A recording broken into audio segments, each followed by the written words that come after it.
1 our लगेगा, surface tension में 4 hours लगेगा, कितना लगता है इसमें कम से कम। इसलिए अब इसको शुरू करें तो, और कुछ और मिसलेनियस भी लगेंगे तो 1 आध घंटे और लगेंगे। चलो फिलहाल हाइड्रोस्टैटिक शुरू करें। क्या शुरू करें?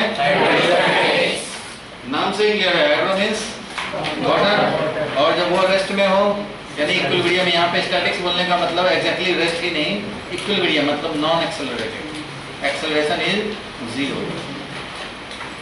आप ये मान के चलो कि चलो रेस्ट वाला ही है, रेस्ट वाला ही समझें, क्योंकि तुम्हें रेस्ट वाला ही ज्यादा पढ़ना है। यहाँ पे इक्विलिब्रियम वाला जो है एंट्रेंस में आएगा, जिसमें मोशन भी रहे, नॉन एक्सेलरेटेड। आपको हाइड्रोस्टैटिक में स्टैटिक्स वाला ही पढ़ना है। स्टैटिक है बॉडी, किसी भी फ्लूइड का सबसे बेसिक प्रॉपर्टी, फ्लूइड क्या है भाई, तो फ्लूइड है which can flow, solid can not flow, liquid flow कर सकता है, गैस फ्लो कर सकता है। इसलिए सॉलिड छोड़ दो और लिक्विड गैस दोनों को कंबाइंडली हम लोग क्या बोलते हैं, फ्लूइड्स। तो ये फ्लो कर सकता है, any substance which can flow. अब इसमें हम लोगों को जो पढ़ने हैं, देखो फ्लूइड्स नाम तो दिया गया, लेकिन इस चैप्टर में जो पढ़ने हैं वो है लिक्विड। फ्लूइड्स का मतलब होता है liquid and gas both which can flow, but ये पढ़ना है तुम्हें लिक्विड गैस के बारे में कोई डिस्कशन नहीं होगा। अब जो चैप्टर्स बचे हैं मैं तुम्हें बता ही दूं कि गैस कहाँ पे आएगा तुम्हारा। चैप्टर 10 मैकेनिकल प्रॉपर्टीज मतलब लिक्विड पढ़ रहे हैं समझो। 11 में आएगा थर्मल प्रॉपर्टीज ऑफ मैटर, ठीक है, थर्मल हीट एंड थर्मोडायनेमिक्स का, टेम्परेचर क्या हुआ, कैलोरीमेट्री, हीट ट्रांसफर कैसे हुआ। 12 है थर्मोडायनेमिक्स, कुछ केमिस्ट्री में भी होता है। चलो 13 है काइनेटिक थ्योरी ऑफ गैस, तो गैस का यहाँ पे मिलेगा तुम्हें, काइनेटिक थ्योरी ऑफ गैस यहाँ 13 नंबर में मिलेगा। तो गैस का यहाँ पे पढ़ने हैं, यहाँ पे पढ़ने, ये भी गैस से रिलेटेड है, थर्मोडायनेमिक्स, चार्ल्स लॉबर्ट्स को ये जो पढ़ते हो कहाँ से आया वो समझ में आएगा इसमें। और तब आएगा 14 oscillation and 15 wave, oscillation and wave. ये सब जो चैप्टर है 11, 12, 13 ये सब थोड़ा इंडिपेंडेंस है थर्मोडायनेमिक्स रिलेटेड। इसका दूसरे पार्ट ऑफ द फिजिक्स से उतना लिंकेज नहीं है, इसलिए ये किसी का वीक हो जाए तो कुछ खास इफेक्ट दूसरे पर नहीं पड़ेगा, लेकिन ये अगर वीक हो जाए या मैकेनिक्स वीक हो जाए तो इफेक्ट पड़ेगा। इसलिए सबसे ज्यादा जो 12th में या एंट्रेंस में यूज होता है 11th पार्ट से, तो वो है मैकेनिक्स जो अब तक हुआ रोटेशन रिवोल्यूशन तक, और ये ऑसिलेशन है। स्कूल में या ट्यूशन में आते आते चैप्टर 14, 15 तक आते आते जनरली क्या होता है, एनर्जी राउंड लगता है स्कूल वाले का भी, और स्कूल वाले को प्री बोर्ड का, 10th 12th वाले प्री बोर्ड का, प्रैक्टिकल का प्रेशर बनने लग जाता है टीचर्स पे। तो वो क्या करते हैं, इनको शॉर्टकट मार देते हैं। 11th वाले का ध्यान कम हो जाता है, फिर 12th वाले का भाई प्री बोर्ड कराने हैं, प्री बोर्ड का कॉपी चेक करना है, कराने का काम, टाइम मिल रहा है, कॉपी भी चेक करना है, टाइम लिमिट दिया हुआ, तो टीचर्स के साथ जो भी टाइम कॉन्स्टेंट आता है उसके चक्कर में वो 14, 15 को नेग्लेक्ट करना चाहता है, या फिर इनमें से बिल्कुल जरूरी उनका डिफिनेशन लिखवा देंगे, काम करा 2 घंटे में ये कर देंगे, 2 घंटे में ये कर देंगे। लेकिन ये नेग्लेक्ट तो कर देते हैं, कई लोग तो ऐसे भी कर देंगे स्कूल में चैप्टर 15 का बस ये 4 डिफिनेशन जो लिखवा दिए वही आना है। लेकिन इसका नुकसान दूसरे जगह कितना होगा वो आप टेम्पोरली तो खुश हो जाओगे, अच्छा इतना ही आना है, इतना ही करना है, लेकिन वो नुकसान आपको ज्यादा कर देगा। इसलिए मैं तो कभी किसी भी चैप्टर पे कोई कंप्रोमाइज नहीं करता हूँ, यहाँ पे उतना ही डिटेल, उतना ही वेटेज के साथ जैसे सारे चैप्टर पढ़ते हैं वैसे ही पढ़ेंगे। स्टार्टिंग में बेस बनाने के लिए थोड़ा मैथ्स करने पड़ते हैं, तो बेस वो नहीं बनाओगे तो फिर दिक्कतें आएंगी। जितना मैथ्स अब यूज होता है आराम से होता जाता है। तो इसलिए ऐसा कोई भी चैप्टर ये नहीं होना चाहिए कि कम पढ़ा शॉर्टकट मार दिया, उस टाइप से कभी भी आपको फील हुआ बता देना, उसका कुछ क्लास लगा देंगे ऐसा लगता है। मैं तो अपने आप से सारे चैप्टर को बैलेंस करके चल रहा हूँ। जो छोटा चैप्टर है उसमें कम टाइम लगेगा, जो बड़ा ज़्यादा टाइम लगेगा। हर कॉन्सेप्ट को जो प्रॉपर वेटेज होना चाहिए उतना कम से कम देना है, उसके लिए एक्स्ट्रा क्लास लगाने पड़ जाते हैं। संडे क्या करें, कोई बात नहीं, मन नहीं मानता है कि शॉर्टकट मार पाए। कुछ लोग हवाई में पढ़ा देते हैं, लेकिन मैं नहीं कर पाता, मुझे कराने पड़ते हैं पूरे। तो हाइड्रोस्टैटिक्स शुरू करें, क्या करें, हाइड्रोस्टैटिक्स। तो हाइड्रोस्टैटिक्स नाम से ही क्लियर हो गया भाई, लिक्विड रहेगा कहाँ, रेस्ट में। अब इसमें पढ़ने हैं तुम्हें हाइड्रोस्टैटिक्स में, तो पहले इसी पे फोकस हो जाए हम लोग। अब हाइड्रोस्टैटिक्स में क्या क्या पढ़ने हैं वो देखा जाए, 2 क्लास लग सकते हैं इसमें। तो हाइड्रोस्टैटिक्स में सबसे पहले जानना है तुम्हें प्रेशर क्या होता है, pressure in liquid, pressure in liquid left hand side में लिखो। प्रेशर पढ़ने होंगे, फिर प्रेशर के वेरिएशन पढ़ने होंगे, प्रेशर वेरिएशन। और पढ़ने हैं तुम्हें पास्कल्स लॉ एंड इसके एप्लीकेशन। और तुम्हें पढ़ने हैं आर्किमिडीज प्रिंसिपल, याद होगा पहले भी पढ़ा है। आर्किमिडीज प्रिंसिपल थोड़ा सा जानना है। पास्कल्स लॉ के 2 एप्लीकेशन हैं, 2 एप्लीकेशन जानने हैं, हाइड्रोलिक लिफ्ट और ब्रेक। और एक जानने हैं पैराडॉक्स, हाइड्रोस्टैटिक पैराडॉक्स।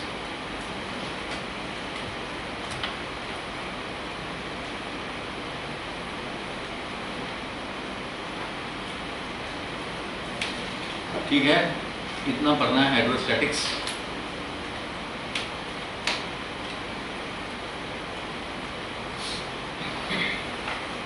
पैराडॉक्स समझते हो क्या होता है? हाइड्रोस्टैटिक पैराडॉक्स, कोई भी चीज का पैराडॉक्स होता है। पैराडॉक्स का मतलब होता है जो होता है वो दिखता नहीं, जो दिखता है वो होता नहीं।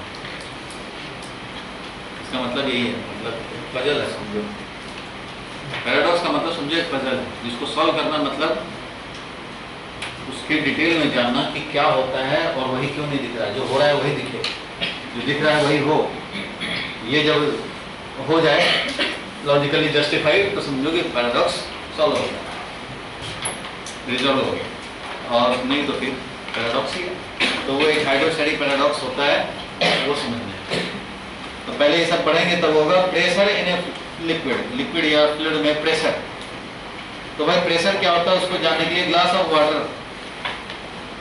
देखो भाई इसमें बहुत सारे हम लोगों के एक्सपेरिमेंट भी आएंगे, जो एक्सपेरिमेंट आप कर सकते हो घर पे भी। अब यहाँ देखो वाटर है, हम लोग किसी पॉइंट पे प्रेशर जानना चाह रहे हैं। क्या जानना चाह रहे हैं भाई? प्रेशर किसी भी पॉइंट पे। प्रेशर क्या होता है तुम्हें तो पता ही है, प्रेशर क्या होता है, मजबूर है, हर बार ऐसे ही करता है। लेकिन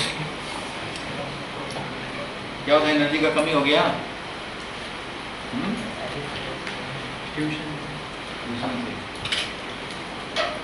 कैसे करता है, दूसरे बैच में आ जाया करता है, वहां चेंज कर लेता है, चेंज कर। चलो इधर देखो, पी पॉइंट पे निकालने हैं प्रेशर। क्या निकालना है? प्रेशर। तो प्रेशर होता है फोर्स पर एरिया, फोर्स पर एरिया। यहाँ पे कौन सा एरिया? तो भाई पी पॉइंट पे प्रेशर निकालने हैं तो एक ऐसा एरिया इमेजिन करो, मान लो ए है इसका एरिया। हमने इमेजिन किया, मान लो एक हमने पीस ऑफ पेपर ही ले लिया और उसको उस पॉइंट के पास लेके गया पीस ऑफ पेपर, ये मान लो पीस ऑफ पेपर है। तो अब इस पीस ऑफ पेपर में ही ये पॉइंट पी है, मींस पी पॉइंट जहां प्रेशर निकालना चाहते हो, पी बोले या क्यू बोले या आर बोले, जो भी पॉइंट है। अब पी से प्रेशर लिखेंगे इसलिए पी इसको हटाना चाह रहा हूं मैं, क्या लिख दूं इसको? बी पॉइंट लिख दूं। बी पॉइंट पे एरिया है हमारा A0। इस बी पॉइंट पे प्रेशर निकालना चाहते हैं तो बी को कंटेन करता हुआ एक एरिया इमेजिन करें। चाहे पीस ऑफ पेपर रख के सोचो या यूं ही सोच लो कि एक एरिया है जो कंटेन कर रहा है बी पॉइंट को, बी पॉइंट। ठीक है, अब बताओ ये पीस ऑफ पेपर हो या कोई भी इमेजिन एरिया हो, तो since liquid is at rest, liquid क्या है? रेस्ट में, इसलिए पीस ऑफ पेपर भी वहां रेस्ट में, भाग तो नहीं रहे इधर से उधर, तो रेस्ट में है। ग्लास ऑफ वाटर तो रेस्ट में है, तो इसका मतलब कि ये भी रेस्ट में है और ये कोई भी पीस ऑफ पेपर कब रेस्ट में रह सकता है? जब इधर से फोर्स और इधर से फोर्स सेम वैल्यू के लग रहे हैं। क्योंकि देखो भाई, कहीं भी तुम पीस ऑफ पेपर वाटर में रखोगे, समझोगे, तो हमेशा due to pressure pushing force लगता है। यहाँ पे भी तो प्रेशर है, एटमॉस्फेरिक प्रेशर है कि नहीं है? गैस का प्रेशर है ना, एयर का प्रेशर है कि नहीं है? एटमॉस्फेरिक प्रेशर बैरोमीटर से मेजर करते हैं हम लोग, तो एटमॉस्फेरिक प्रेशर है। चलो एटमॉस्फेरिक प्रेशर है तो कोई एक पेज है, इधर भी प्रेशर है, इधर भी प्रेशर है। ये रेस्ट में है क्योंकि इधर का प्रेशर मल्टीप्लाइड बाय एरिया इतना फोर्स लगा रहा है, इधर से पुशिंग फोर्स, इधर भी प्रेशर मल्टीप्लाइड बाय ये एरिया, फोर्स लगा रहा है, पुशिंग फोर्स।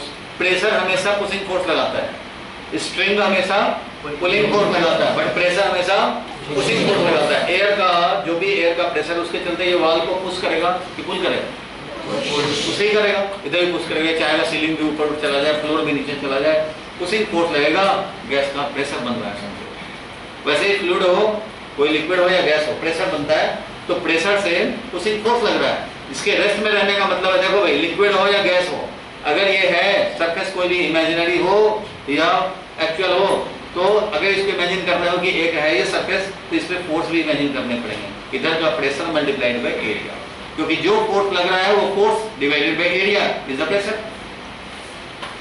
तो अगर हमारा प्रेशर होता है force divided by area, it means force है हमारा प्रेशर इनटू एरिया। तो इधर से जो फोर्स लग रहा है F, इधर से भी जरूर लग रहा होगा F, तभी तो रेस्ट में रहेगा। बोलो, रेस्ट में तो है क्योंकि पूरा लिक्विड रेस्ट में है, इसलिए जिस पॉइंट को हम लोगों को प्रेशर निकालना था उसको कंटेन करता हुआ ये एरिया है, तो ये भी रेस्ट में होगा। इसका मतलब हुआ कि ये फोर्स F, तो ये भी फोर्स F, F1 F2 चलो लिख देता हूँ, एक F1 है, दूसरा क्या है F2 है। Then F1 will be equal to minus F2, equal and opposite. तो pressure at point B, pressure at point B will be यही फोर्स F1 ले चाहे F2 ले, F अपॉन एरिया ए। देखो ये F फोर्स जो इधर से लग रहा है, टोटल मिला के देखो, ये भी लग रहा है फोर्स, ये भी लग रहा है, ये भी लग रहा है, इधर से भी लग रहा है, ऐसे लग रहा है, बहुत सारे लिक्विड हैं, बिल्कुल सब फोर्स लगा रहे हैं। सब मिला करके F1 लगाया, सब मिला के F2 लगाया, जो कि दोनों वैल्यू में इक्वल है, वो force divided by area is the pressure. कहाँ, कौन सा प्रेशर है ये भाई? और ये है एवरेज प्रेशर एट बी। क्या ये average pressure at B? Average कैसे भी लिखते हैं, एवरेज प्रेशर एट बी, क्योंकि ये एरिया बड़ा है इसलिए इसको बोलेंगे एवरेज प्रेशर। देखो हो सकता है ये 2 न्यूटन लग रहा हो, दूसरे लिक्विड में भी 2 न्यूटन 2 न्यूटन 2 न्यूटन करके, और किसी ने 5 न्यूटन लगाया, सब मिला करके 50 न्यूटन हुआ, तो 50 बाई एरिया कर रहे हो। तो यहाँ पे 2 न्यूटन लग रहा था, कम प्रेशर था, यहाँ पे इधर 5 लग रहा था, इधर ज्यादा प्रेशर था, तो इस पूरे का सम था ना 50 अपॉन एरिया। तो ये 50 अपॉन एरिया एवरेज प्रेशर आया, मतलब हर जगह सेम समझा जाए तो ये एवरेज प्रेशर है, ऑन द एवरेज प्रेशर। लेकिन तुम्हें पता है कि यहाँ पे ज्यादा प्रेशर है, इधर कम है, हमें चाहिए किसी पर्टिकुलर पॉइंट बी पे प्रेशर, तो क्या करने पड़ेंगे, एफ फोर्स ये एरिया को छोटा लेना, छोटा एरिया लोगे तो यहाँ पे जो फोर्स लग रहा है वो डिवाइडेड बाय एरिया होगा, और छोटा लो बिल्कुल ये वाला, तो ये छोटा सा फोर्स मान लो 1 न्यूटन डिवाइडेड बाय ये एरिया रहेगा, वहां का प्रेशर का इंफॉर्मेशन बताएगा। इसलिए एवरेज है पूरे एरिया पे average pressure. Pressure at A point अगर लिखना हो, प्रेशर एट बी लिखना हो, तो यही फोर्स डिवाइडेड बाय एरिया तो होगा, लेकिन लिमिट एरिया टेंडिंग टू, ये है प्रेशर एट ए पॉइंट, और ये है average pressure over this entire area. तो हमें प्रेशर एट बी निकालना था, means pressure at A point निकालना था, इसलिए ये है डेफिनेशन प्रेशर का। समझ में आया? कितने लोग समझे, हाथ उठाओ तो समझ गए। चलो लिखो, लेफ्ट हैंड साइड में लिखो, pressure at A point in the liquid, pressure at A point in a liquid at rest।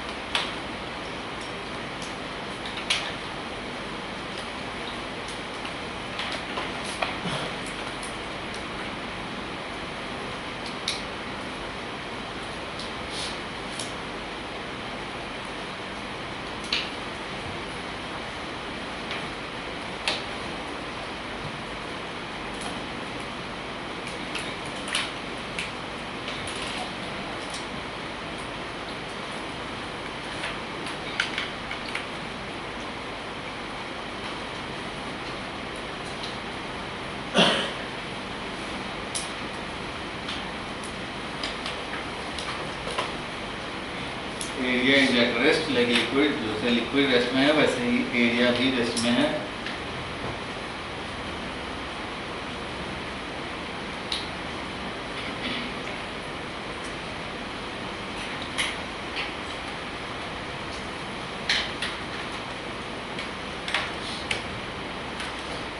ज्यादा बड़ा एरिया एवरेज मिलेगा, छोटा करते जाएंगे उतना एक्यूरेट बी के पास पहुंचते जाएंगे। बिल्कुल छोटा कर दोगे एग्जैक्टली बी का इंफॉर्मेशन मिलेगा। अगर वहां 10 न्यूटन लग रहा था तो 10 के हिसाब से इंफॉर्मेशन मिलेगा, 5 लग रहा था तो 5 का मिलेगा, 2 लगेगा तो 2 का मिलेगा। इस तरह से pressure at A point define करते हैं।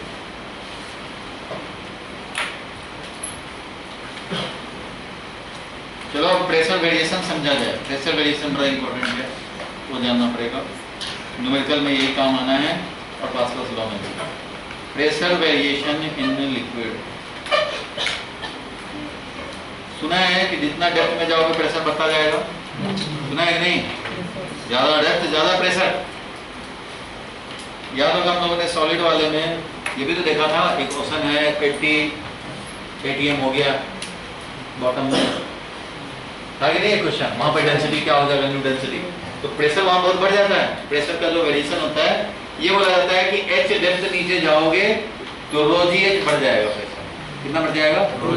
ये रिजल्ट है, कहां से आएगा वो भी समझ लेंगे हम लोग। यहाँ अगर एटमॉस्फेरिक प्रेशर है तो यहाँ h डेप्थ, ये लिक्विड है बढ़ा हुआ, यहाँ पे प्रेशर कितना होगा? लिक्विड है तो, गैस है तो प्रेशर जो यहाँ है वही यहाँ, वही यहाँ, वही यहाँ। Atmospheric pressure, atmospheric pressure, atmospheric, atmospheric, हर जगह एटमॉस्फेरिक। गैस में प्रेशर हर जगह सेम रहता है। यहाँ बात हो रही है लिक्विड की। अगर मान लो बकेट ले लें तो ऊपर है एटमॉस्फेरिक प्रेशर, डी डेप्थ अंदर चले जाएंगे तो रो जी डी प्रेशर बढ़ जाएगा। एच डेप्थ नीचे चले गए तो रो जी एच बढ़ जाएगा।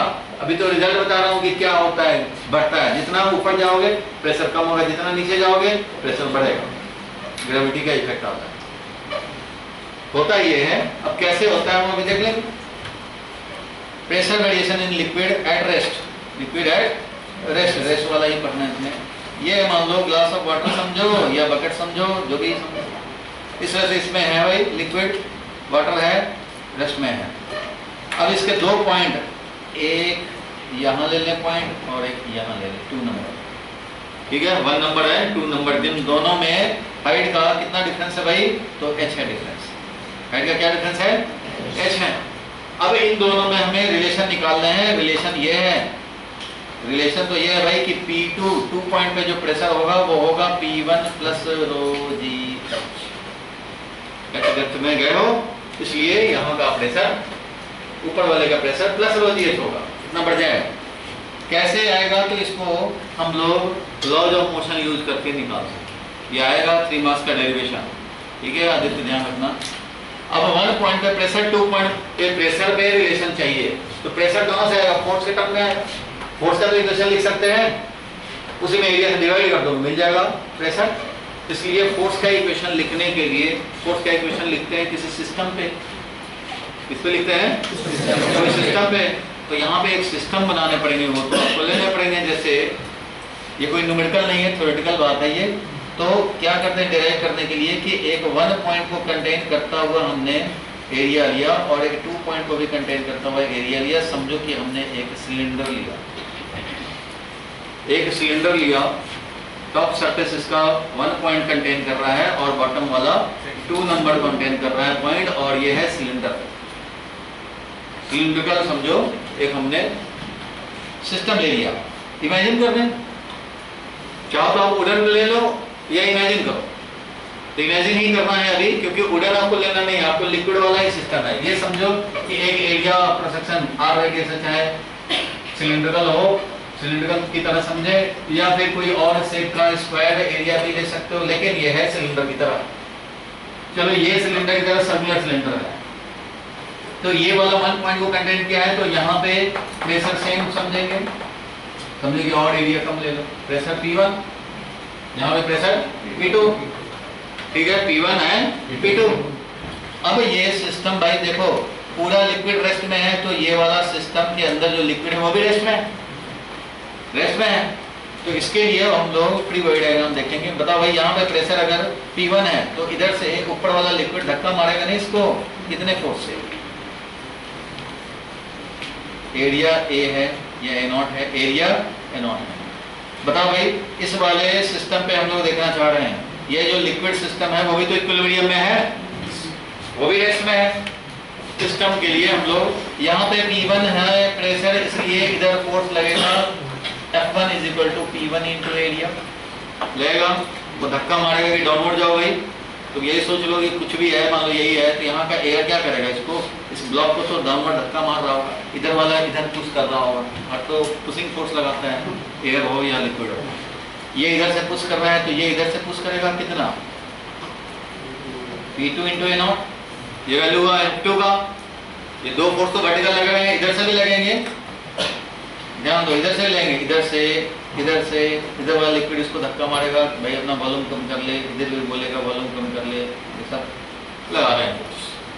हॉरिजॉन्टल वाले तो चलो कैंसिल हो जा रहे हैं, हॉरिजॉन्टली एक्सीलरेट नहीं हो रहा है ना, हॉरिजॉन्टली एक्सीलरेट नहीं हो रहा है, तो दिस सिस्टम इधर जितना है उतना ही इधर है, बैलेंस है, तभी तो नहीं एक्सीलरेटेड है, जितना इधर है उतना ही इधर है, इसलिए ये हॉरिजॉन्टली बैलेंस है, वर्टिकली भी बैलेंस होना चाहिए, क्योंकि वर्टिकल भी एक्सीलरेशन नहीं है। एक और फोर्स यहाँ पे जो लग रहा है वो है वेट फोर्स।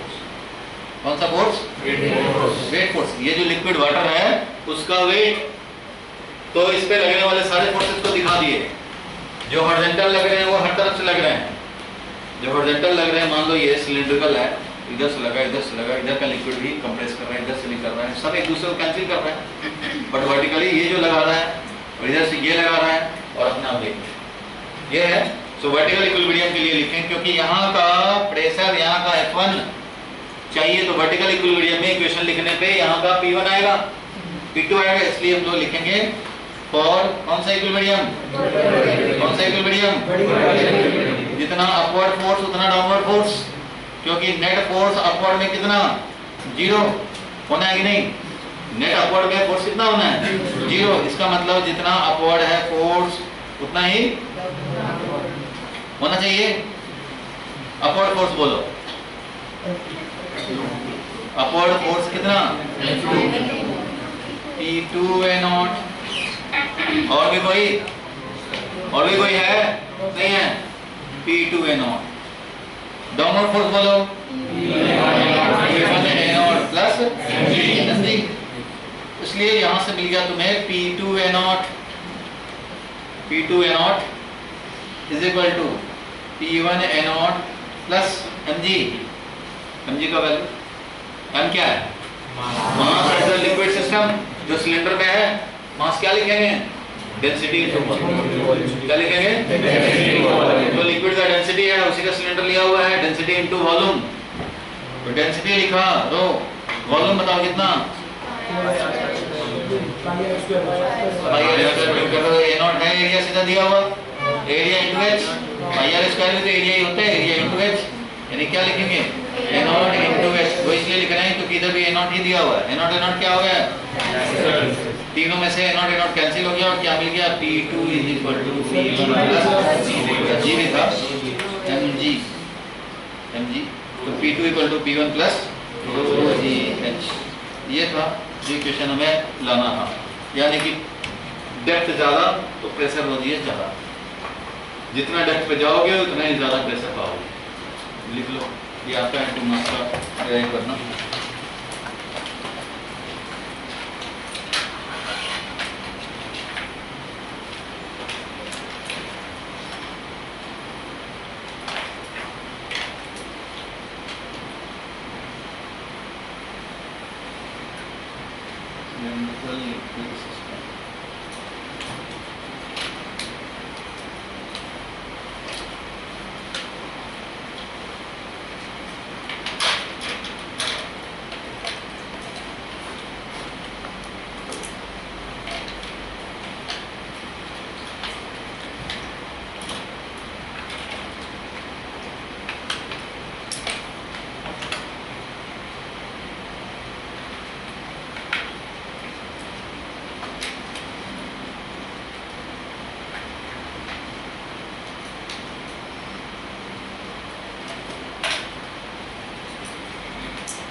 इसमें लिख लिया ना नेट फोर्स तो 0 रहने हैं, इसलिए जितना अपवर्ड उतना डाउनवर्ड फोर्स, वही लॉज ऑफ मोशन वाला इक्वेशन लिखा, मिल गया हमें प्रेशर का रिलेशन। प्रेशर का रिलेशन लाने के लिए फोर्स चाहिए था, फोर्स के लिए सिस्टम चाहिए था, सिस्टम तो है इक्विलिब्रियम में, इसलिए उसी में ले लिया जो P1 P2 को इंक्लूड करता हुआ सिस्टम बन जाए, जिसमें P1 P2 आ जाए, इसलिए ऐसा लेने पड़ते हैं और मिल गया pressure variation. Greater depth greater pressure, कम डेप्थ कम प्रेशर। एच हाइट ऊपर जाएंगे तो प्रेशर में क्या चेंज, एच हाइट ऊपर जाए तो रो जी एच कम हो जाएगा और एच हाइट नीचे जाएंगे तो रो जी एच बढ़ जाएगा प्रीवियस वैल्यू से, और सेम लेवल पे रहेंगे तो so in a same horizontal level pressure remain same. अगर एक टॉप पोजीशन पे देखें तो वहां पे एटमॉस्फेरिक प्रेशर है, क्योंकि बकेट हो या ग्लास ऑफ वाटर हो उसके ऊपर क्या है, एटमॉस्फेयर है, क्या है, कौन सा प्रेशर, एटमॉस्फेरिक प्रेशर, जो भी 1 atm होता है। उससे x डेप्थ पे जाओगे तो P0 मान लो atmospheric pressure P0 plus rho g x, इधर x डेप्थ पे आओगे P0 plus rho g x, इधर x डेप्थ पे आओगे P0 plus rho g x. सारे x वाले को अगर कर लें हम लोग कंबाइन कर देते एक सरफेस मिलेगा, सरफेस पे सबका डेप्थ वही है, x डेप्थ, तो सब पे P0 plus rho g x same pressure, तो same horizontal level same pressure. बोलो फिर से, याद रहेगा। और सर अगर एकदम लास्ट वाली लेयर पे आ जाएंगे तो फिर तो प्लस रो जी कहाँ लास्ट वाले, यहाँ सर नहीं और नीचे, मतलब जो बिल्कुल सरफेस यहाँ पे सरफेस पे, तो फिर तो सर रो जी एच ये एच हो गया अलग, कैपिटल एच हो गया, जितना डेप्थ रहेगा कैपिटल एच पे मान लो फिर तो सर जो फोर्स डाउनवर्ड है, मतलब जो F2 जो लग रहा है वो तो फिर लगेगा ही नहीं, तो F1 और mg रह जाएगा ना। नहीं, यहाँ पे प्रेशर है, फोर्स लगेगा ही अपवर्ड, प्रेशर है बॉटम पे चले गए तो क्या होगा, लिक्विड है, प्रेशर लगेगा यहाँ पे, यहाँ का प्रेशर ही ज्यादा है ना यहाँ पे, उससे रोजिए ज्यादा प्रेशर हो गया यहाँ पे, तो फोर्स सिस्टम पे वैसे ही लगेगा, यहाँ का प्रेशर इनटू एरिया वो लगेगा। ऐसा थोड़ी कि अंदर में आप पैक कर दिए, जाने नहीं दिया, लिक्विड है ही नहीं, वो है प्रेशर का वेरिएशन है। और इसमें जाए चाहे ना जाए, मान लो इसके अंदर तुमने बिल्कुल पैक कर दिया, लिक्विड ही नहीं जाता, कोई बात नहीं, इधर तो है ना रो जी एच, इधर तो है ना एच हाइट, तो यहाँ पे प्रेशर वही है P0 plus rho g H, और यहाँ पे भी उतना ही होगा, सेम लेवल पे सेम ही प्रेशर होता है, सेम लेवल पे सेम ही प्रेशर रहेगा, चाहे यहाँ पे आप पैक कर दो, मान लो कि ऐसा सिलेंडर ऐसा था, ग्लास था ऐसे, जिसके अंदर मटेरियल ही ऐसे है, इधर इधर लिक्विड है, मटेरियल ही ऐसे, तो क्या हुआ, यहाँ pressure P0 plus rho g H है, P0 plus rho g H है, P0 plus rho g H है।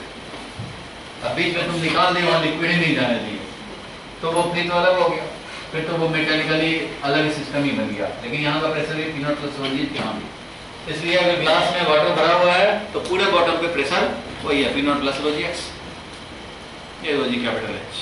अगर नीचे टच हो तो नॉर्मल नहीं लगेगा, क्या नीचे नॉर्मल वो प्रेशर के फॉर्म में ही लगेगा, क्योंकि वो बॉटम का कांटेक्ट वाला जो सोच रहे हो, नॉर्मल तब लगता है जब डाउनवर्ड फोर्स लगाओगे, डाउनवर्ड फोर्स लगाओगे तभी तो लगेगा नॉर्मल, तो वो नॉर्मल लिक्विड के फॉर्म में ही लग रहा है, मतलब लिक्विड लगाया चाहे बॉटम लगाया, बात एक ही है, वहाँ अलग से नॉर्मल नहीं बोलने की जरूरत है।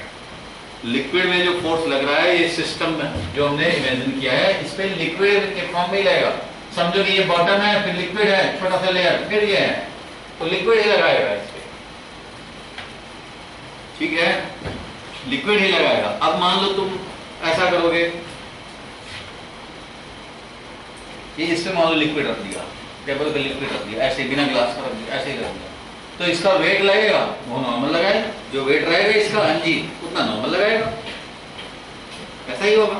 तो उसमें भी मान लो तुम्हारा ये है सरफेस ऐसे है, लिक्विड यहाँ पे इतना ऊंचा, ये लिक्विड है कुछ हाइट का, ये लिक्विड है, स्मॉल है, स्मॉल हाइट है, तो यहाँ का प्रेशर देखोगे तो P0 plus rho g H, यहाँ प्रेशर देखो P0 plus rho g x, ये P0 plus rho g x, ज्यादा डेप्थ ज्यादा प्रेशर, और इसके हिसाब से जितना फोर्स इस टेबल पे लगाएगा, टेबल पे उतना नॉर्मल लगाएगा।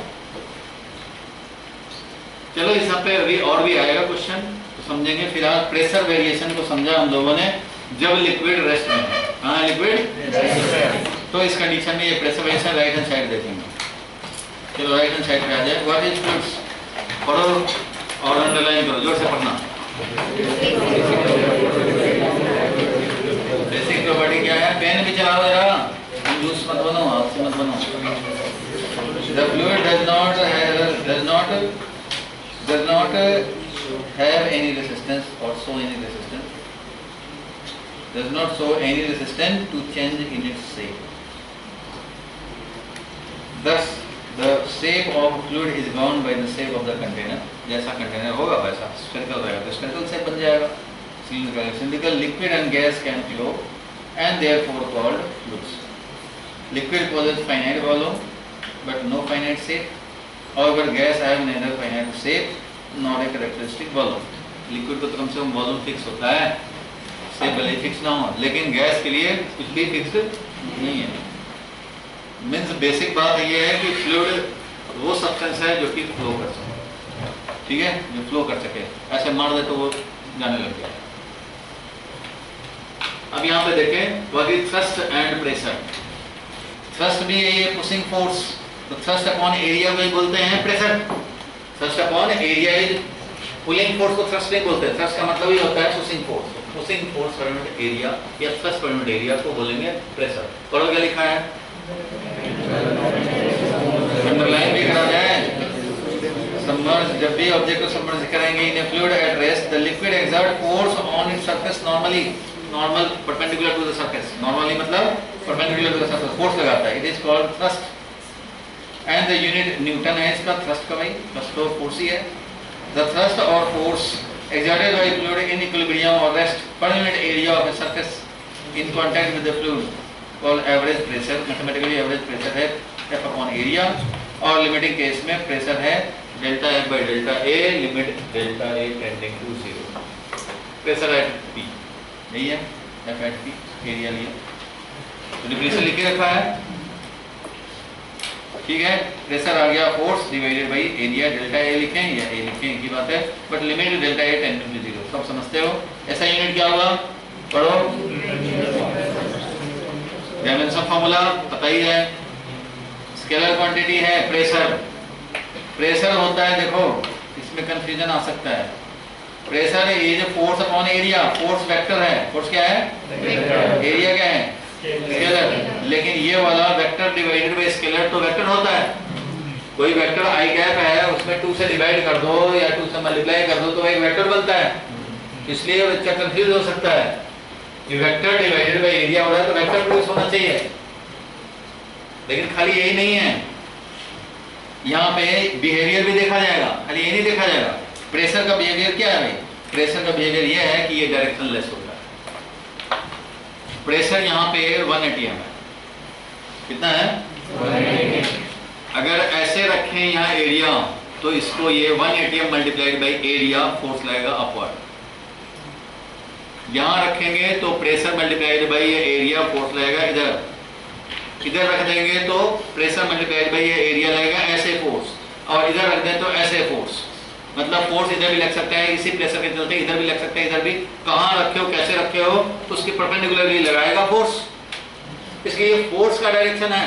बट प्रेशर, प्रेशर किस डायरेक्शन में बताओ, अपवर्ड है कि डाउनवर्ड है कि लेफ्टवर्ड है कि राइटवर्ड, प्रेशर तो कहीं भी नहीं, जिधर एरिया रख दो उसके परपेंडिकुलर फोर्स लगाना शुरू करेगा। प्रेशर का अपना कोई डायरेक्शन नहीं असाइन कर सकते।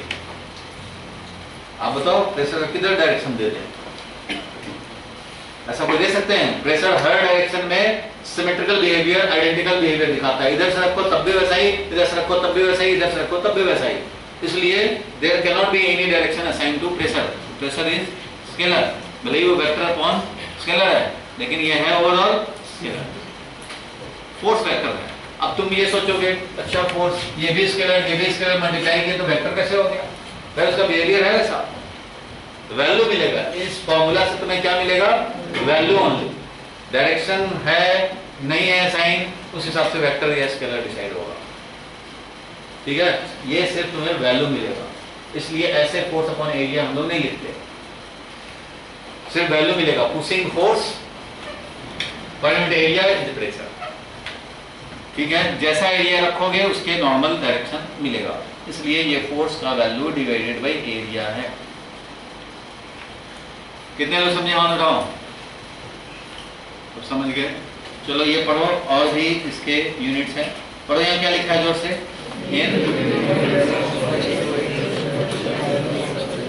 Normally at a surface and besides newton per metre square और pascal some other commonly used हैं। क्या है भाई? 1 एटीएम, कितना सबको पता है? 1.01 pascal, 1 torque, 1 bar, mm of Hg और सेंटीमीटर ऑफ मर्करी। ये भी बड़ा कॉमन है। 76 1 एटीएम इज, ये भी लिख लो, 1 ATM is 76 centimetre of mercury. नाम सुना है? Yes, sir. कैसे होता है ये बताएगा कौन? बैरोमीटर। नाम सुना है बैरोमीटर का? Yes, sir. कैसे बताता है? उसी से ये निकलता है ये value 1 ATM 76 centimetre of mercury. इसका मीनिंग क्या हुआ 76 सेंटीमीटर ऑफ मर्करी का? वो तो नहीं जानते होगे। इससे जी ऊपर इतना जाता है reading. ठीक है, कुछ तो जानते हो, चलो वो भी पढ़ना है, वो भी पढ़ेंगे हम लोग। What is Pascal's law? आप समझ गए हम लोग पास्कल्स लॉ। पास्कल्स लॉ क्या है ये समझने हैं, तो पास्कल्स लॉ के दो फॉर्म हैं। क्या है? दो फॉर्म, दो स्टेटमेंट समझो। एक तो है प्रेशर वेरिएशन के लिए, ध्यान दो, अभी आगे आगे मत पढ़ो। पास्कल साहब का ये कहना था कि अगर हम लोग डेप्थ में जाएंगे, एच डेप्थ जाएंगे, तो रो जी एच का इंक्रीमेंट पाएंगे। इट मीन्स यहाँ अगर 1 पॉइंट है और यहाँ पे 2 पॉइंट है, तो इधर P1 इधर P2, तो P2 is equal to P1 plus rho g h. ये तो पता ही है, P1 plus rho g h, P2 is equal to P1 plus rho g h. उनका कहना यह था कि अगर यहाँ पे G इफेक्टिवली 0 हो जाए, G क्या हो जाए? If G effective is 0, then अगर G effective 0 हो जाए तो क्या होगा? P2 is equal to P1, और यहाँ 1 है यहाँ 2 है, मतलब इन दोनों का प्रेशर सेम। बोर्ड पे देखो, इन दोनों का प्रेशर सेम। और अगर ये 1 ये 2 ले ले तो इन दोनों का प्रेशर सेम। ये ले ले ये ले ले तो भी इन दोनों का प्रेशर सेम। इसका भी सेम, इसका भी सेम, मतलब हर 2 पॉइंट के pressure same, means everywhere pressure is same. कब G इफेक्टिव 0 हो जाए तब, G इफेक्टिव 0 होगा तब। For example glass of water को सेटेलाइट में लेके G इफेक्टिव 0 है, ग्लास ऑफ वाटर को सेंटर ऑफ अर्थ पे लेके चलेगा, G इफेक्टिव 0 है वहाँ, G नहीं है, नहीं काम करता, तो प्रेशर एवरीवेयर सेम रहेगा। या तो फिर इसका एक और एग्जांपल है जो हम लोग डेली देख रहे हैं, समझ रहे हैं, वो है गैस के केस में। इन केस ऑफ गैस, तो गैस हो या एयर हो, एयर वाला तो सब देखते हैं। इन केस ऑफ गैस और air, pressure P1 is equal to P2। यहाँ प्रेशर यहाँ प्रेशर यहाँ प्रेशर सेम है कि नहीं? ये तो समझते हो, प्रेशर सब जगह सेम है गैस में। क्यों? G इफेक्टिव 0 है इसलिए। तो क्या यहाँ G 0 है? यहाँ G 0 नहीं है, G 0 नहीं है, लेकिन एयर मॉलिक्यूल पे G इफेक्टिवली नहीं लग पाता। एयर मॉलिक्यूल इतना कम है, इतना कम मास का है कि उस पे G इफेक्टिव लग के उसको फ्लोर पे नहीं ले जाता। अगर डस्ट हो थोड़ा बड़ा तो उस पे फोर्स लगेगा, कहाँ जाएगा? बोलो कहाँ जाएगा? डस्ट पार्टिकल धीरे धीरे धीरे धीरे धीरे धीरे करके बेंच पे बैठ जाएगा, नहीं मिला तो फ्लोर पे बैठ जाएगा। यही होगा, धीरे धीरे सर्कल करता है ना भाई, कौन? Dust molecule. लेकिन एयर तो नहीं सर्कल करता। एयर इतना छोटा मास है कि वो इधर से इधर आया तब कोई कोलाइड कर गया, कोलाइड कर दिया तो इधर भागने लग गया, फिर इधर से कोलाइड कर दिया, इधर इधर जिग-जैग मोशन कर रहा है एयर मॉलिक्यूल्स। एयर मॉलिक्यूल पे G इफेक्टिवली लग रहा है कि नहीं? लग के भी कुछ कर नहीं पा रहा, लग के उसको फ्लोर पे नहीं रख पा रहा। अगर सारे एयर मॉलिक्यूल पे G काम करता, इफेक्टिवली काम करता, तो एयर मॉलिक्यूल फ्लोर पे होते और हम लोगों को जिंदा रहने के लिए ना करने पड़ते। कि फोर्स इफेक्टिव नहीं हो पा रहा है किस पे? एयर पे। तो इसलिए प्रेशर एवरीवेयर सेम है। इसलिए कहाँ जहां भी G इफेक्टिव 0 हो जाए, जरूरी नहीं कि G का वैल्यू 0 हो तभी G इफेक्टिव नहीं होगा। G का वैल्यू 0 हो ही जाए, वहां भी G इफेक्टिवली 0 है, तो है ही। ये कभी कभी ऐसे हैं कि G रह के भी इफेक्टिव नहीं हो पा रहा, ठीक है, क्योंकि उसका मास इतना कम है और कोलिजन इतने अवेलेबल है कि वो बेचारा सेटल ही नहीं कर पा रहा। थोड़ा डस्ट बड़ा होता तो सेटल कर जाता। और हम लोग 10 से भी बहुत बहुत बड़े हैं, इसलिए फटाफट सेट हो जाते हैं, नीचे ही खड़े रहते हैं, फ्लोर पे रहते हैं। समझ में आया? तो जी इफेक्टिव 0 होने के लिए वैल्यू ऑफ जी जरूरी नहीं है 0 होना, मॉलिक्यूल इतना हल्का है कि हमारा सकल। तो ये एक तो नंबर 1 बात ये। दूसरा बात उनका कहना था, अगर कोई इनक्लोज फ्लूइड हो, इनक्लोज लिक्विड हो, इनक्लोज का मतलब समझो, मान लो ऐसे हमने एक सिलेंडर का लिया और यहाँ पे पिस्टन लगा दिया। क्या किया? पिस्टन लगा दिया। पिस्टन लगता है ना भाई, हम लोगों ने पिस्टन लगा दिया। इधर से भी एक था जाने का रास्ता, इसमें लिक्विड को पूरा लिक्विड इनक्लोज किया हुआ है, ये हो गया इनक्लोज लिक्विड। क्या हो गया ये? इनक्लोज लिक्विड मतलब चारों तरफ से पैक कर दिया, ऐसे भाग नहीं सकता ये। ऐसा अगर इनक्लोज लिक्विड हो तो उनका कहना था, ये सेकंड से फिर हम लोग पढ़ेंगे क्या है। उनका कहना ये था कि अगर किसी पॉइंट पे प्रेशर बढ़ाया, तुमने फोर्स लगाया तो प्रेशर बढ़ेगा, फोर्स लगा के पुश करोगे तो प्रेशर बढ़ेगा। कहाँ पे? यहीं पे पुश किया तो यहाँ पे प्रेशर बढ़ा।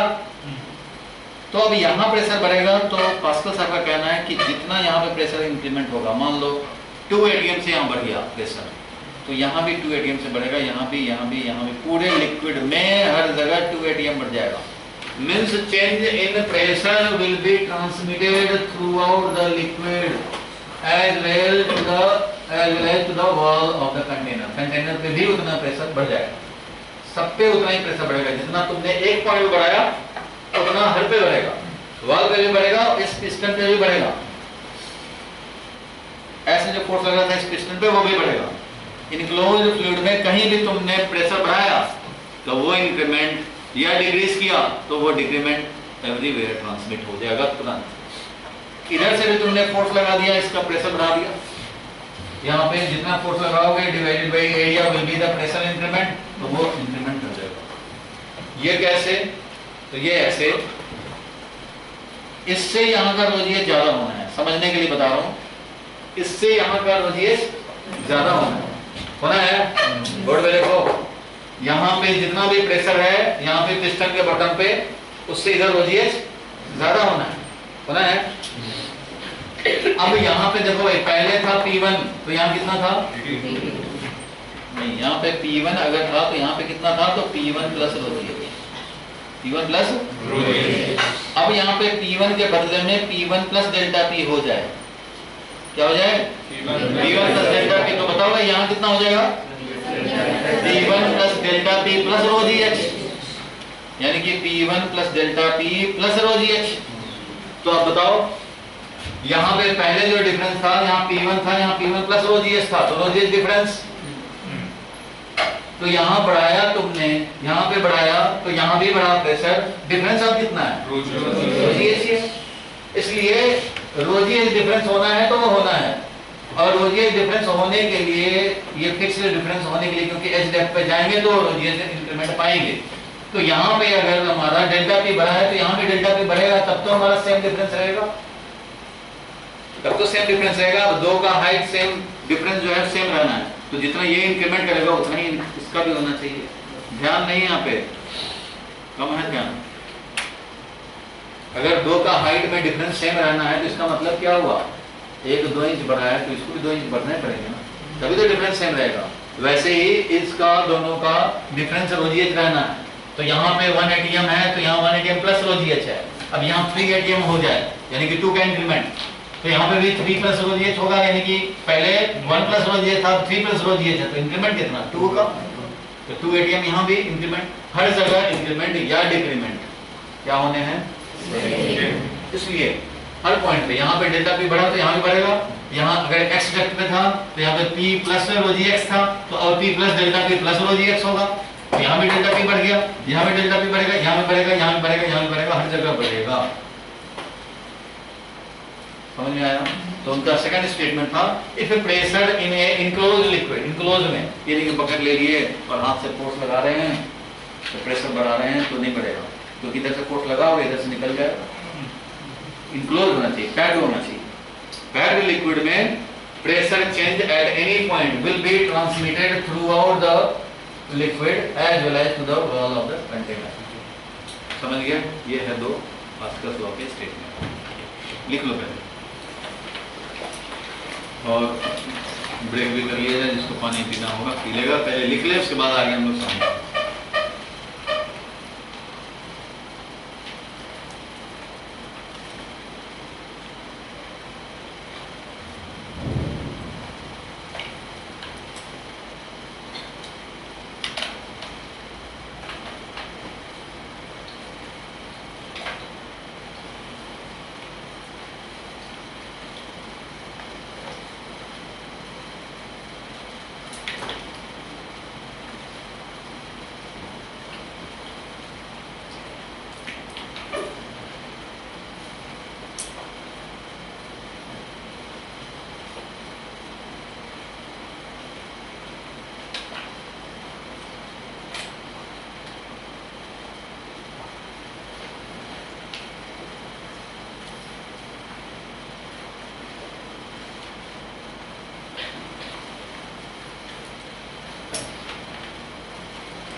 If G effective is 0, P2 equal to P1 और 2 1 कहीं भी हो सकता है, so pressure remains same at all points. For example, gas. In case of gas, P1 equal to P2, because it is effectless. इसमें कोई doubt है तो बता दो भाई। जब भी G effective 0 होगा, G effective मतलब चाहे G ही 0 हो जाए, चाहे वो काम ना कर पाए, दोनों कंडीशन में, उस कंडीशन में क्या होगा, फ्लोटिंग कंडीशन बन जाएगा। इट मींस फ्लोट कर रहा है, जैसे सैटेलाइट में भी होता है फ्लोटिंग कंडीशन। जी इफेक्टिव 0 हो जाता है। वेटलेसनेस टॉपिक है ना संडे के रहा, वेटलेसनेस उसमें पता लगेगा। वेटलेस जी इफेक्टिवली 0 हो जाए तो वेटलेस, वही हाल हो गया एयर मॉलिक्यूल का, वेटलेस है यहाँ पे due to very small mass and collision, random collision हो रहे हैं, इसलिए इसको कभी भी डाउनवर्ड खाली वेलोसिटी नहीं मिल रहा है कि डाउनवर्ड नीचे फ्लोर पे चला जाए, जाता है फिर कोई मार देता है, इधर जाने लगता है, कभी भी डाउनवर्ड बेचारा जा ही नहीं पाता है, इसलिए सब ऐसे ऐसे चलता रहता है, होता रहता है। तो पूरे में सेम प्रेशर होता है ड्यू टू इनइफेक्टिव जी। जी तो है बट इफेक्टिव नहीं हो पा। तो अब जरा देखो इसका स्टेटमेंट पढ़ो, क्या लिखा है। स्टेटमेंट इसका पढ़ा जाए, जो इसका आंसर है, पढ़ो जोर से, क्या लिखा है।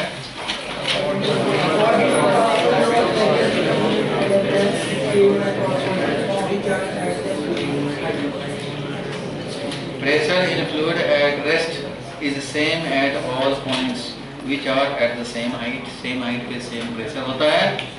A change in pressure applied to a enclosed fluid is transmitted undiminished, बिना डिक्रीज हुए, undiminished to every point of the fluid as well as the wall of the containing vessel.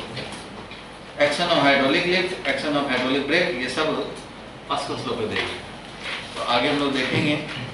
लेकिन अभी ये एक तो ये कोई भी अगर हम लोग चेंज इन प्रेशर करें, change in pressure applied to enclosed fluid is transmitted undiminished to every point. अब गैस में भी क्या होता है, गैस ही रहता है एक सिलेंडर में और पिस्टन लगा होता और पिस्टन से प्रेस कर देते तो प्रेशर सब में इंक्रीमेंट होगा ना, ऐसा थोड़ी जो कांटेक्ट में वही प्रेशर इंक्रीमेंट होगा, हर जगह प्रेशर उतना ही इंक्रीमेंट होगा। लिक्विड में वैसे ही होता है, हर जगह प्रेशर उतना ही इंक्रीमेंट होता है। तो ये लिखा है कि फ्लूइड के लिए भी, लिक्विड के लिए ही इस चैप्टर में बात हो रही है। Change in pressure applied to an enclosed fluid, that is enclosed liquid समझो, इज ट्रांसमिटेड अनडिमिनिश्ड, मींस बिना कोई डिक्रीज हुए, ऐसा नहीं ज्यादा दिक्कत तो कमी वहां पे इंक्रीमेंट होगा। Undiminished, transmitted undiminished to every point of the fluid as well as the wall of the containing vessel. वही हम लोगों ने यहाँ लिखा है, लास्ट में शॉर्टकट में लिख दिया। Any change in pressure is transmitted throughout the enclosed liquid, और लिक्विड जो वॉल पे लगाएगा तो उसमें भी चेंज आएगा। पास्कल्स लॉ में दो स्टेटमेंट लिखे जाते हैं, एक तो है ट्रांसमिशन ऑफ प्रेशर दूसरा क्या है भाई, अगर ग्रेविटी इफेक्टिव ना हो तो उस कंडीशन में प्रेशर एवरीवेयर सेम है और अदरवाइज वेरिएशन है। डी डेप्थ पे ज़्यादा pressure low G D, H depth पे ज़्यादा प्रेशर लो जी एच। इधर का काम करने के लिए उससे हम लोग प्रेशर मेजर करने के लिए क्या करते हैं, एक टब ले लिया, इसमें मरकरी फिल कर दिया। क्या किया इसमें मरकरी फिल कर दिया, इसमें मरकरी डाल दो भाई, कुछ लेवल तक मरकरी डाल दिया। उसके बाद लेते हैं एक ट्यूब, जैसे केमिस्ट्री लैब में होता है ट्यूब, उसी तरह से बड़ा सा 1 मीटर का, अप्रोक्सीमेटली 1 मीटर का होना चाहिए। 1 मीटर का ट्यूब एक तरफ से पैक्ड और एक तरफ से ओपन, जिसमें लिक्विड डाल सकें। ऐसा ट्यूब 1 मीटर का, उसमें भी मरकरी डालो, डालते जाओ, पूरा ओवरफ्लो कराओ, पूरा फिल कर दिया मरकरी से। जब पूरा फिल्ड हो जाए, पूरा फिल्ड जब हो जाए तो उसके बाद क्या करोगे, मान लो मरकरी है, हमने पूरा फिल कर दिया। जब पूरा फिल्ड हो गया, एक भी खाली नहीं रहना चाहिए, लेकिन वो थोड़ा भी खाली नहीं रहना चाहिए, नहीं तो फिर तुम्हारा मेजरमेंट बेकार हो जाएगा, फेल हो जाएगा, इनएक्यूरेट मेजरमेंट कर लो। पूरा ओवरफ्लो हो जाए और तब साइड से ये फिंगर ले जाओ ऐसे ऐसे करके और इसको बंद करो, बंद कर दिया। इसमें एयर नहीं है, पूरा फिल्ड है। अब इसको क्या करो, जिस टब में तुमने मरकरी रखा है, ऐसे करो इसके अंदर, ठीक है, इसका जो लेवल था मरकरी का उसके अंदर ले जाना है हाथ, उसको पैक किए हुए अंदर लेके गए, उसके बाद हाथ हटा दो और इसको ऐसे पकड़े रहो या स्टैंड से फिक्स कर दो।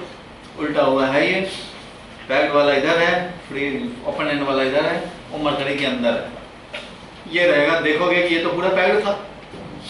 अब धीरे धीरे इसमें मरकरी का लेवल नीचे आना शुरू होगा, नीचे आता जाएगा, आता जाएगा, आता जाएगा, आता जाएगा, और थोड़े टाइम बाद ये रुक जाएगा। अब ये यहीं है, यहीं है, जहां रुक जाए, और ये है लेवल टब में मरकरी का, इस लेवल से जहां रुका हुआ उस लेवल का मेजर कर लें लेंथ, वो आता है 76 सेंटीमीटर। तो क्या आता है 76 सेंटीमीटर। उस बेसिस पे हम लोग बोल सकते हैं atmospheric pressure 76 centimetre of mercury है। लेकिन ये तो रीडिंग लिया, ये कैसे समझे कि एटमॉस्फेरिक प्रेशर यही है, वो समझना है, वही चीज तो आपको जानना है। अब देखो इसमें हम लोगों ने लिया, इसको ऐसे इन्वर्ट कर दिया इसके अंदर, और अब ये यहां तक लिक्विड आकर के रुक गया। ध्यान देना, बोलो मत अभी। ये इस तरह से मरकरी पहले तो यहां तक था, इधर बाहर में वैसे ही है, और अंदर ले जाकर के हम लोगों ने इन्वर्ट कर दिया, पूरा फील्ड था, और इसके बाद से धीरे धीरे ये नीचे आ गया, यहां आके रुका हुआ है। ये वाला आया 76 सेंटीमीटर ऑफ मरकरी, ठीक है यहां तक। अब इससे कैसे पता लग गया, तो देखो भाई ये टब है, यहां का प्रेशर क्या होगा, यहां पे प्रेशर एटमॉस्फेरिक प्रेशर, ये तो ओपन टू एटमॉस्फेयर है, टब है ना, ये ऐसे डाल दिया, ये तो एटमॉस्फेयर एयर के कांटेक्ट में है अपना, एटमॉस्फेरिक प्रेशर यहाँ पे होगा, यहाँ पे क्या होगा एटमॉस्फेरिक प्रेशर, तो सेम लेवल पे इधर भी होगा एटमॉस्फेरिक प्रेशर, सेम लेवल पे यहाँ भी होगा एटमॉस्फेरिक प्रेशर। मान लो ये A point, B point, C point, D point, E point, ये ले लिया एफ पॉइंट, इस तरह से कुछ पॉइंट्स ले लिए। अब इनके बेसिस पे हम लोग आराम से कैलकुलेट कर सकते हैं कि यहाँ का एटमॉस्फेरिक प्रेशर कितना है। देखो कैसे कैलकुलेट होगा, आपने जो पढ़ा है अभी प्रेशर वेरिएशन, उसके हिसाब से। अब बताओ भाई, same horizontal level same pressure, कम से कम ये तो समझते हो कि पीई ही पीडी होगा, ये तो कम से कम समझते हो पीई ही पीडी है, जो कि एटमॉस्फेरिक प्रेशर प्लस रो जी, अगर एक्स है ये डेप्थ, तो atmospheric pressure plus rho g x होगा, वो ये भी होगा, ये भी होगा, ये भी होगा, इसके हर पॉइंट होंगे सेम लेवल पे सेम प्रेशर। चलो ये तो है, मान लो यहाँ पे प्रेशर है P नॉट, ऐसे ले लेते हैं रेफरेंस, ले सकते हैं। प्रेशर कितना है? जोर से बोलो, कितना प्रेशर? P नॉट प्रेशर है। तो यहाँ का प्रेशर कितना होगा? एक पॉइंट का प्रेशर पी नॉट के टर्म में बोले तो P naught minus rho g H जो होगा। एच नहीं रखते हैं, एच तो इधर है, इसको हम लोग कुछ और रखते हैं, मान लो रो जी कैपिटल एच रख दें, बोलो कैपिटल एच रख दें। टॉप सरफेस से यहाँ का है, टॉप सरफेस पे ही ए पॉइंट है, सी पॉइंट है। P A is equal to P C, ये भी है। P A is equal to P C is equal to P B is equal to P naught minus rho g capital H. बोल सकते हैं यहाँ से रो g capital H कम, यहाँ से रो जी कैपिटल एच कम, यहाँ से रो जी एच कैपिटल एच कम। इधर से कम बॉटम पे मान लो पी नॉट है, बॉटम का सबका तो यही हाइट लिया है, यही जो बाहर वाला होता सरफेस है वही लेवल। तो P naught minus rho g h, P naught minus rho g h, P naught minus rho g H capital H या एक्स जो भी ले ले होगा। इट मींस ये सबका प्रेशर सेम है। चलो ये बात जब पता लग गया तो अब हम लोग इजीली कैलकुलेट कर सकते हैं। बस 2 सेंटेंस लिखेंगे और आ जाएगा एटमॉस्फेरिक प्रेशर। आपका पर्पस है पी ए निकालना या पी सी निकालना, ये सब एटमॉस्फेरिक प्रेशर है। अब देखो ध्यान से, हम लोग लिख सकते हैं P A is equal to P B, तो है P A is equal to P B and P B is equal to P F plus rho g small h. तो लिख सकते हैं P F plus rho g h, ये तो होता ही है P F plus rho g h. तो पी ए जो कि एटमॉस्फेरिक प्रेशर है, पी ए बोले या पी बी बोले, ये सब क्या है? एटमॉस्फेरिक, क्योंकि एटमॉस्फेयर के डायरेक्ट एक्सपोजर में है ये। सो इसलिए हम लोग लिख सकते हैं P atmospheric is equal to P B भी बोले चाहे पी ए बोले, सब तो एक ही है, is equal to P F plus rho g h. P F कितना है? पी एफ, तो पी एफ है 0 क्योंकि ये है वैक्यूम। ये क्या है? वैक्यूम, इसलिए P F will be 0। Pressure क्यों होता है? लिक्विड या मॉलिक्यूल फोर्स लगाता है तभी तो प्रेशर होता है। पूरा ऊपर तो वैक्यूम है, ऊपर क्या है? वैक्यूम है। क्यों? क्योंकि पहले वो फिल्ड था मरकरी से, क्या था? मरकरी से फिल्ड था। अब मरकरी धीरे धीरे नीचे आ गया, बचा क्या? वैक्यूम। एयर तो ट्रैप्ड था ही नहीं, सारा का सारा तो लिक्विड था। मरकरी धीरे धीरे नीचे आ गया, ऊपर बच गया एयर। ये एयर नहीं है, वैक्यूम बच गया। अगर तुम्हारा थोड़ा भी एयर ट्रैप्ड रहता है ना तो फिर वो एयर आ जाता है यहाँ। एयर नहीं चाहिए, बिल्कुल वैक्यूम बन जाए। वैक्यूम का मतलब है प्रेशर 0, क्योंकि कोई नहीं है उस एफ के पास, कोई नहीं जो इस पे फोर्स लगाए और यहाँ से प्रेशर लगाए। यहाँ पे ना तो वाल पे फोर्स प्रेशर लगेगा, नहीं इधर नहीं इधर नहीं इधर, ना लिक्विड पे, सब वैक्यूम है। क्लियर है यहाँ तक? तो अब इसके हिसाब से बताओ भाई, पी एफ तो हो गया 0, रो जी एच। सो एटमॉस्फेरिक प्रेशर जो यहाँ का प्रेशर है वो क्या है? रो जी एच है। अब रो का वैल्यू 1.01 × 10 पावर 5 तो ये नहीं है, पूरा वैल्यू कैलकुलेट करेंगे। रो होता है 13.6 इंटू मरकरी का है ना डेंसिटी, मरकरी का डेंसिटी लिख रहे हैं 13.6 इंटू 10 पावर 3 होता है। मरकरी का रिलेटिव डेंसिटी होता है 13.3 होता है, ये याद है? नहीं याद है? Relative density of mercury, mercury का डेंसिटी डिवाइडेड बाय वाटर का डेंसिटी। इसलिए मरकरी का जो डेंसिटी होगा वो होगा वाटर का density multiplied by relative density. Relative density है 13.6 मल्टीप्लाइड बाय वाटर का डेंसिटी। समझ गए? चलो मरकरी का यही होता है डेंसिटी, याद रखना। जी का वैल्यू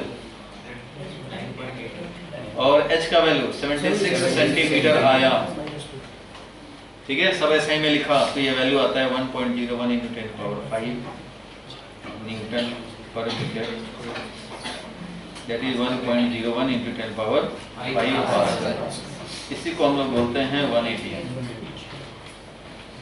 समझ में आया? इसलिए इसका एक यूनिट ये भी है 76 सेंटीमीटर ऑफ मरकरी। मतलब 76 सेंटीमीटर ऑफ मरकरी का जो प्रेशर होगा वो है। मतलब कोई इंसान यहाँ पे है, वाटर है, वाटर का सरफेस या अपना खोपड़ी का सरफेस, प्रेशर तो उतना ही है 1 atm। 1 atm का प्रेशर से यहाँ फोर्स लगा है, तो समझो कि हर इंसान अपने सर पे 76 सेंटीमीटर ऑफ मरकरी लेके घूम रहा है, क्योंकि यहाँ पे प्रेशर उतना ही बल लग रहा है जितना 76 सेंटीमीटर ऑफ मरकरी लगा रहा है, ऊपर से तो कुछ नहीं था। तो ये जो प्रेशर यहाँ क्रिएट कर रहा है उतना ही एटमॉस्फेयर ने क्रिएट कर रखा है इस पॉइंट पे। एटमॉस्फेयर में जो इतना गैस और एयर है वो किसी सरफेस पे कितना धक्का मार रहा है भाई, कितना फोर्स लगा रहा है, कितना प्रेशर क्रिएट किया हुआ है, उतना ही जितना 76 सेंटीमीटर ऑफ मरकरी ने किया है। अगर ये ज्यादा फोर्स लगाता तो ये लिक्विड इधर चला जाता, ये ज्यादा लगाता तो ये इधर चला जाएगा, ये ज्यादा अगर प्रेशर होगा तो ये अपने आप इधर चला जाएगा और हाइट ज्यादा हो जाएगा। समझ गए? इसलिए इधर है समझो एटमॉस्फेयर या हम लोगों का सर है, इसके ऊपर एयर जो है वो इतना फोर्स लगा रहा है, इतना प्रेशर प्रोड्यूस कर रहा है जितना 76 सेंटीमीटर मरकरी ने किया। इसलिए एक यूनिट ये भी है 76 सेंटीमीटर मरकरी, जाने अनजाने हम लोग सब अपने सर पे लेके घूम रहे हैं। लेकिन फर्क ये है कि इधर से है 76 सेंटीमीटर मरकरी, इधर से भी है, इधर से भी है, इधर से भी है, इधर से भी है, इधर से भी है, इसलिए कुछ बैलेंस कर रहा है, जो बचा है उसी को आपको बैलेंस करना है। चलो लिख लो।